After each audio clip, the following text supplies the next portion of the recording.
130s that we flew was the A model. The active military were up to G models 130s. Oh, yeah? G models. Okay. That airplane that you saw in the picture there, that was a J model. This 119? Yeah. Okay. No, that's a 119. That's what I said, the 119? No, that the 130 you showed. Oh, that was a... With the curved blades and all. Right, it was a what model? That was a J model. J model? Okay. That was the Hurricane Hunters. Which, that's what I was going to say. Dad had thought about becoming a hurricane hunter when he retired. Okay, tell us about that. Well, I was wishing I could go to that unit and fly in hurricanes. Right. What a shocker. That's all there is to that. But, yeah. But you'd have actually flown down into the middle of a hurricane and measured wind speed and that kind of thing? Well, you fly at below 10,000 feet through the hurricane, then you fly through it at 16,000 feet in both directions, and then you fly it through it at above 20,000 feet. You do all that, and doing all that instrumentation and tests going through a hurricane and going through the eye. Right. And all that stuff, where it turns perfectly smooth, and even the sun shines through the hole up there. And the wind, when you go through the eye, the wind blows from the other direction. Right. Counterclockwise. Down here, it's going from left to right, the wind. Up here, it goes from right to left when you go. That's why Dad knows so much about clouds and weather and all that kind of Most stuff. pilots do, yeah. Yeah. So that's their home up there. Well, J.B. Cobb got into that unit at Keesler, and he was in the weather aircraft. Oh, really? J.B. Cobb got into that unit. He retired from that unit when he made general. Uh-huh. Okay, now, how badly is the plane tossed around when you fly into those hurricanes? Very much? The only thing that is a worry in hurricanes is the tornado function, which at the lower altitude. Hail is a problem in hurricanes, but not all that big a problem in hail. No. But there's hail in hurricanes. But the winds aren't? The winds are not a problem. No? There's some up and down drafts, but not severe. Okay. The most altitude I ever lost in a flying near or close to a thunderstorm, I lost 300 or 400 feet, or raised 300 or 400 feet, but it wasn't a sudden. It was just a gradual climb up there, or a gradual. It was a sudden descent, but not severe. Or a sudden climb, but not severe. Is that the way they still measure hurricanes, or is it done differently now? It's done pretty much, I guess it's done, I've never been involved in it, but that's basically the things they do.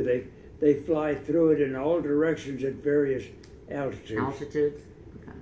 And they throw out their test equipment, get the temperatures and millibars and pressures inside the hurricane. I want to ask him an unladylike question, but I'm not sure if I should. Go ahead. All right, Gramps. I got to know this. Are you part of the Mile High Club? Yes. There you go. Yes. But not in an airplane. Oh, I'm a mile high. Lee and I both are mile high. We, on our way to Walla Walla, Washington, remember that? Yeah. We were overnight in Denver. Oh, Lord. Denver is a mile high. He got you. You got me. You got me. Okay. And we became Mile High members. There you go. Well, I think only Mile High only counts in airplanes. Well, we were a mile high. Oh, I know. So, that's the only time, huh? No airplane. No, not in an airplane. Now, you said you lost an engine. you know, taking off. Have you lost anything else ever on a plane? Did anything happen to I've the never windshield? been on fire. I've always handled the problem before the fire started. There you go. The only fire I had in the airplane was a cigarette butt can in the back. that was on fire. That was on fire. That's the only fire I've had in the airplane. Ever had a windshield crack or? I've had a windshield in a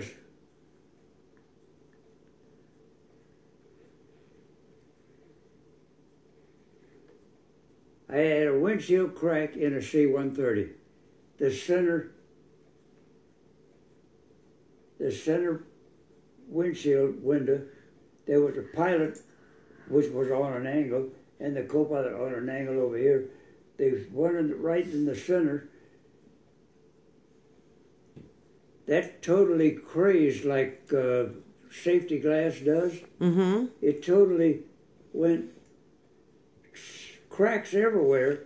Like you cubed up. You couldn't even see through it or see anything. So did something hit it? Did something hit it? No, it just failed. The glass failed. See, there was 2 panes of glass, and there was air in between it. Between the 2 glasses. That was to keep the fog, the glass fogging up I get a car, it's called a defroster. This is an anti-icing or anti-something or other that keeps the windshield from fogging up. So you can see that, you know, you're going from very cold temperatures down to warm temperatures, or just flying along. Outside's very cold, inside the airplane is very warm. Okay. And that window failed, and it just crazed. If it would have been in front of the pilot or the co-pilot, he'd have to go over like this to land the airplane, or like this if you're in the right seat. Wow. Were you scared that it was just gonna come out? No, that didn't worry me. Nothing worries you up there, does it? Only after the problem. Only after, yeah. Right. What were you going to ask, Joe? Tis just a Did you ever scratch. encounter any air pockets where you just dropped through? No, Or there was severe only one turbulence? time I did that. That's the Chinook winds flying south through the Denver area to Colorado Springs. Yeah. We suddenly dropped Uh-huh. about 500 feet. Oh my God. That's a pretty big drop. It was not that. Suddenly is the wrong word. Yeah. It was a fast drop. Right. The loading ramps in the that was a C-119. That was in C-119s, where I was in those Chinook winds coming south through through Denver area in Colorado.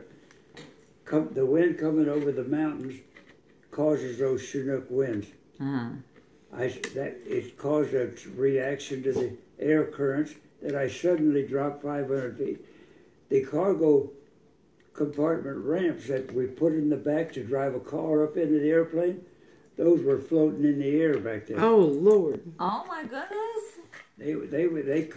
They come out of their chains and went Airborne. airborne. That the loadmaster didn't tie him down properly.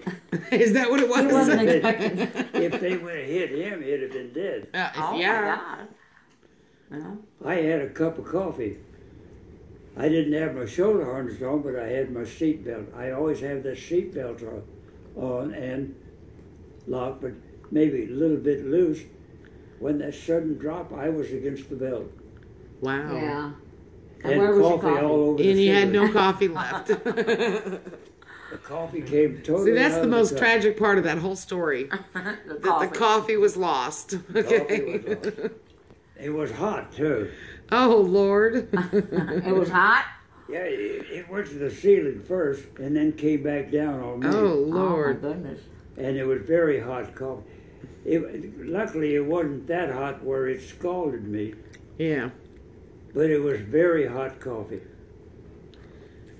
Let's see, what else? What else? Did you have anyone ever absolutely just hate flying and they were scared to death? threw up, you know, or was... Not me, but this pilot from Ellington.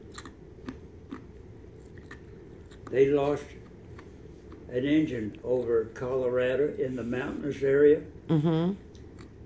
This guy in the left seat was the instructor pilot. Daly is his name, and the other guy had a fear of flying and all that jazz, you know. No clue. He come unglued. Completely unglued. He didn't. On one engine, he overshot the field, and this guy took over in the right seat, and he went around on one engine. At the elevation down there was 7,000 or 8,000 feet. He was at 8,000 feet going around on one engine. Oh, wow. In between the mountains, peaks up on each side. Coming back, and this was at Kremlin, Colorado. So the co-pilot actually had to take over? Yeah, the instructor pilot. The instructor pilot, okay. Right, like I was a lot of times in right seat as instructor pilot. He took over and landed the aircraft. Just completely... Took it around and landed, because he overshot the runway. Yeah, that's a panic. And this guy totally left the controls. He had to, which he naturally took over. He was going to take over anyway. Oh, wow. But he was I take it they didn't let him... totally out of it. Yeah. He wasn't capable of functioning at all. Yeah. So he lost the ability. They didn't put him behind the plane again, right? Okay. Daly is the one that told me about it, tells a story about it. Did you ever watch Babe Ruth play? Not when he was playing, no. Not when he was playing? You never did? I never did. I saw him on the news, Uh-huh. but I never saw him in person playing baseball. No? Okay. All right.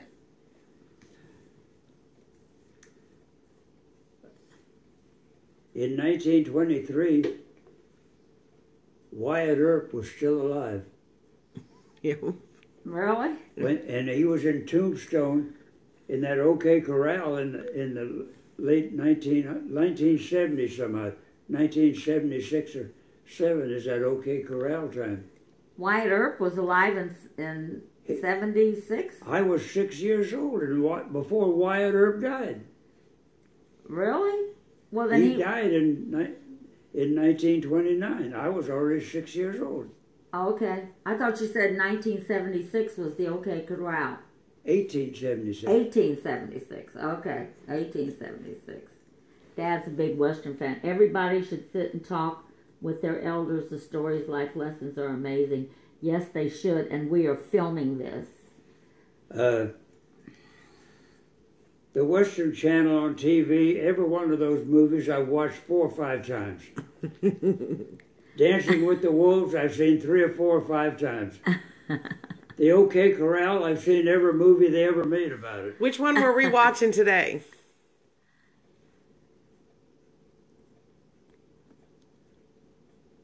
He was that sharpshooter.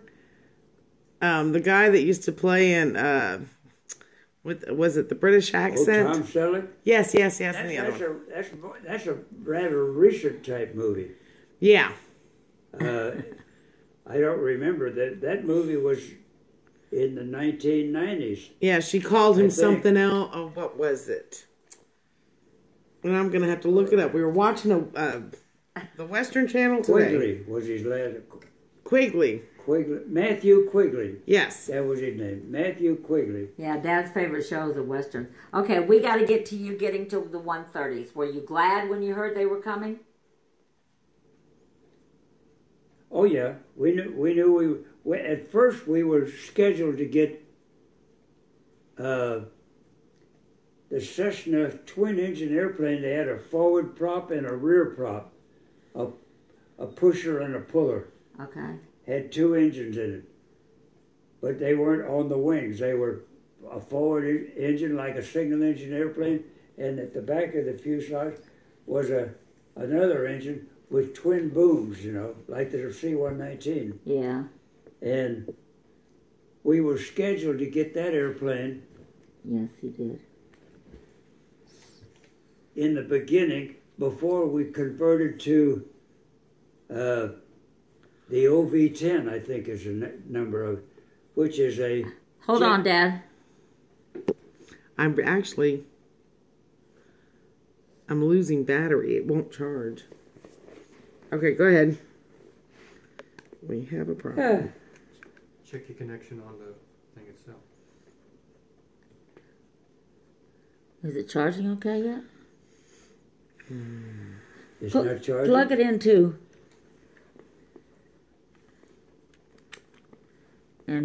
wait a minute, what does that say? Look, it just went, plug it back in and the thing went off.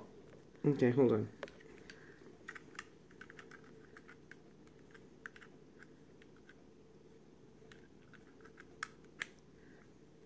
Did it come on? Can you tell? It normally beeps. Yeah, but it won't do it when you're recording because it doesn't want to get the beep into it. Okay. I'll plug that one in. See, just like this one didn't. It won't beep, things like that. Okay, so what were you saying? You thought you were going to get... We were going to get the OV-10, which is a small airplane.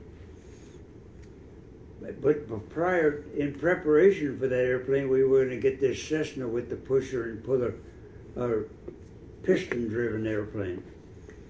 And you thought you were The going to... OV-10 is a little twin-jet airplane. And we Bronco? we were going to go into OV-10s. OV-10 Bronco? I don't know whether it was called Bronco or not, but you got a picture of it? Yeah. I had a picture of it. We're having technical difficulties on this side of the room. That's it. That's it? Uh-huh. That's the OV-10. Show everybody and them too, because I have to... We were scheduled to get that airplane. Okay. Let's see. Chief Kelly,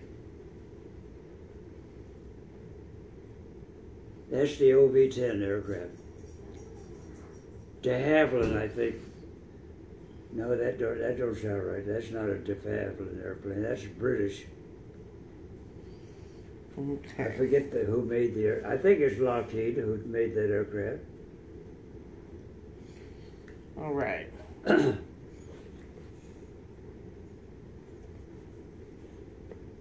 The prop-driven airplane that we were going to get in preparation to getting that one was a Cessna-type airplane with retractable gear and everything. What was your favorite airplane? I'm partial to the C-119 because I was in it so long. But I enjoyed flying the C-130. I'm just partial to the C-119 Sure. because I've almost got 9,000 hours in that airplane alone. Wow. Just shy of 9,000 hours.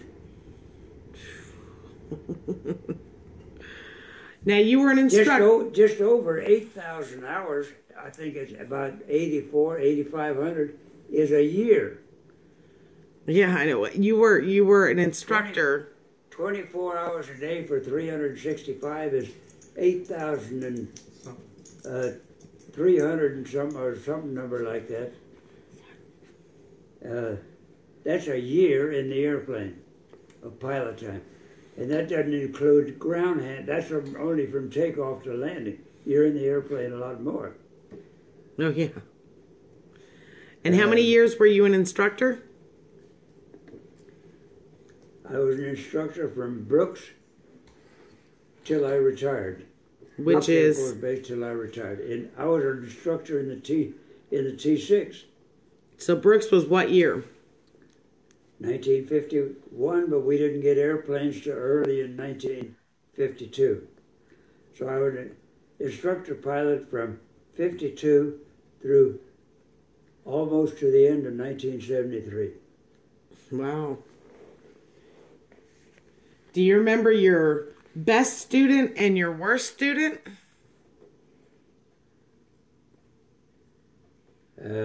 We had we had weakies and we had strong pilots. The weakies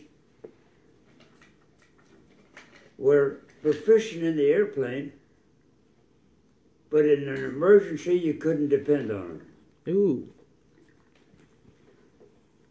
We had weakie pilots that could barely fly the airplane. We had weakie pilots that we couldn't check out in the airplane, but we had to keep them because we had to. C1 status was the clue. C1 status means you're combat ready. If you fall off a C1 status, the wheels and the commander and on down that run the show didn't like anything below C1. I had a man I was trying to give a failing grade to and flunk him on his check ride. His name was McAnally. He was a weakie. He was a very weakie. I was told, you will not,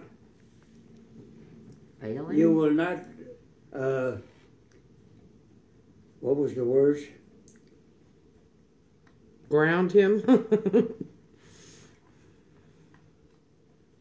You will not flunk him or something like that on his check ride. You will give him a marginal satisfactory or something like that, but you won't flunk him or kick him out of the unit or anything like that.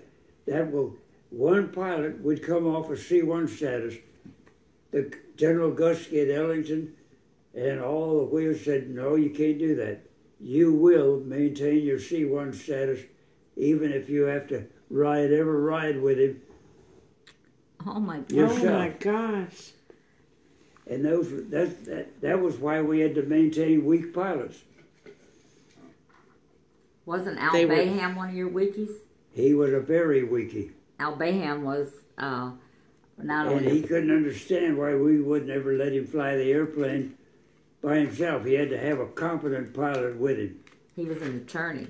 An attorney? Yeah, he actually got Humanized divorce. He was in the National Guard there at the Alvin Callender. Yeah. He was flying an airplane solo of a Delta Wing F-102, which was all jet, and he was the only man in it.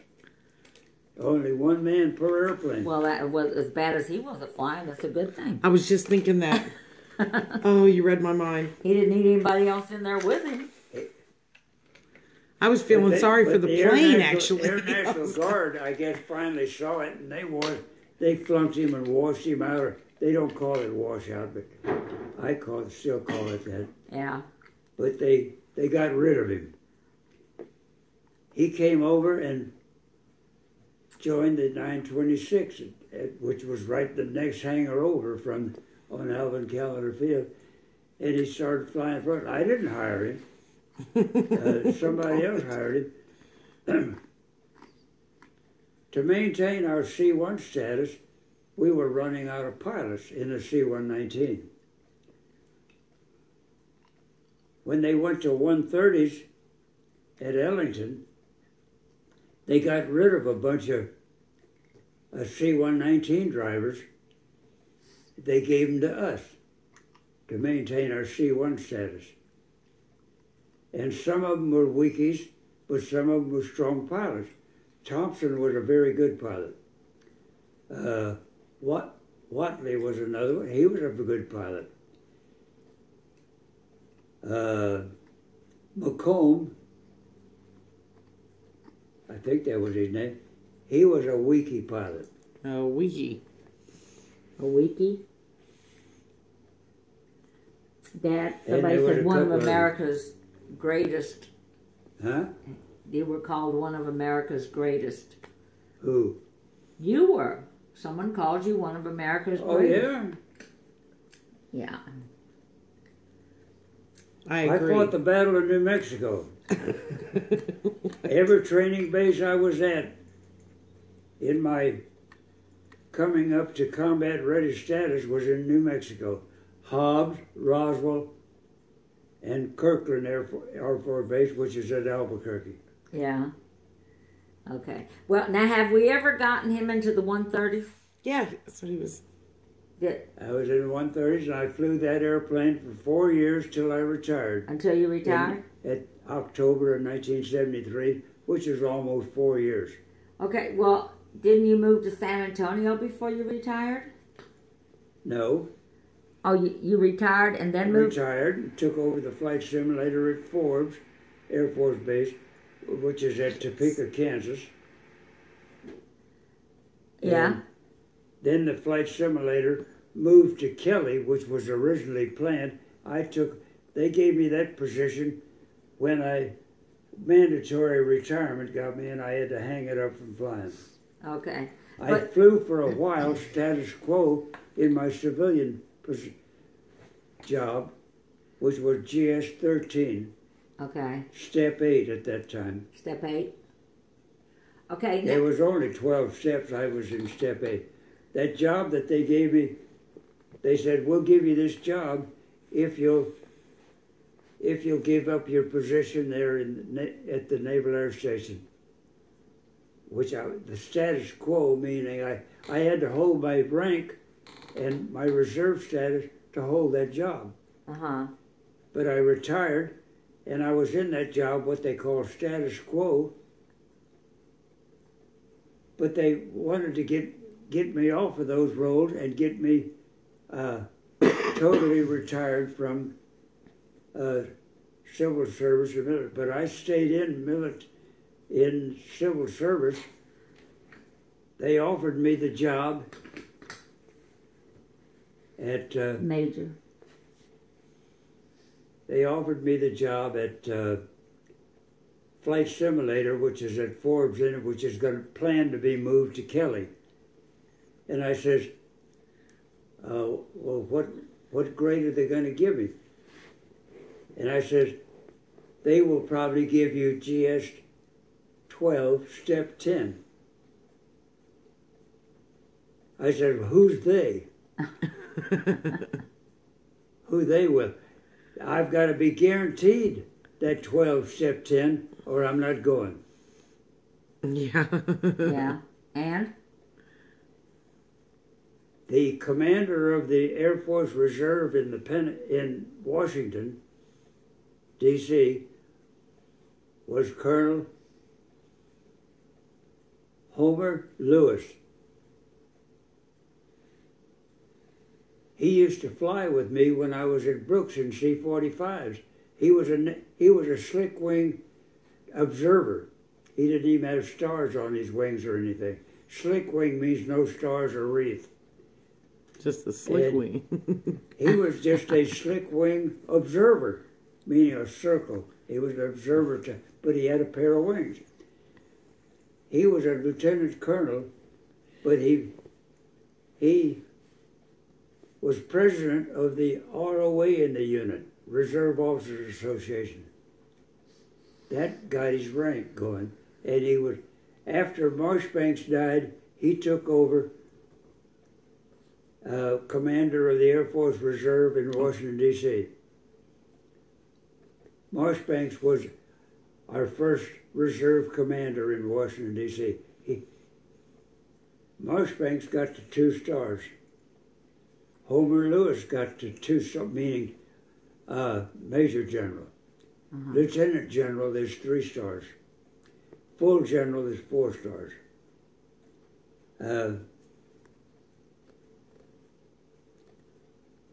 He was involved in making sure I got this job at Forbes as a GS-12 Step 10. Homer Lewis. He knew me real well. We were on speaking first name basis with each other, and he was involved in getting me that job at Forbes. And he said, I'll guarantee you'll get a 12 Step 10. So that's good enough for me, I'll go. There you go. So in November of 1973, I took over the flight simulator at Forbes Air Force Base at Topeka, Kansas, and then 6 months later, it moved to Kelly. In April of 1970, it moved to Kelly. We got to, that's before it became operational. Mother and I moved to San Antonio from Topeka, Kansas. We sold the house in Belle Chase, and then she came to Forbes, and we lived in the apartment that I had up there. Yeah. I had rented furniture and everything else for the apartment. It was a unfurnished apartment. I had to rent furniture to, which I mean I had to get a bed and living room furniture and all that sort of thing, and a table to sit in, and another odd chair, Another and all odd that stuff. And then we moved down to, that's when Taj came, incidentally. That's when Taj came? He came up to Topeka, Kansas, Right. and we had a big snowstorm one night, about 6 inches of snow on the ground, and Taj is out there He was a Pekingese. with a Pekingese dog. His legs are this short, but his apparatus was that long. He made 5 tracks when he walked through the snow. 5, did he? He made 5 tracks. I'm doing the math. 5 tracks. Huh? That little dog, Taj, when it got an erection, it stuck out in front of his front 2 feet. Yeah. That was way too much information. Okay. I thought you'd know that. Yeah. Thank you for that visual. And it had diarrhea. Oh, while it we gets were better.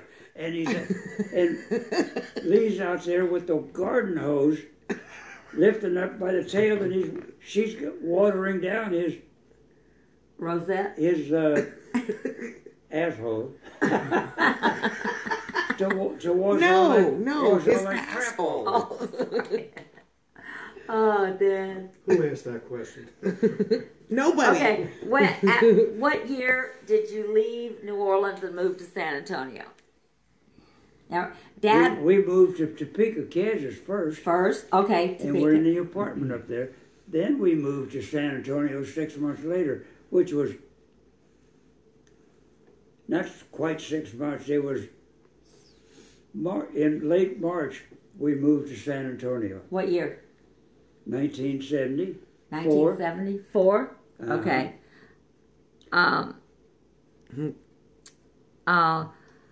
Okay, but And you that's were... when we rented the apartment at the Heritage? Heritage. But you were born in San Antonio, right? Yes. And I was born in San Antonio. He was born in San Antonio. Then he went through all his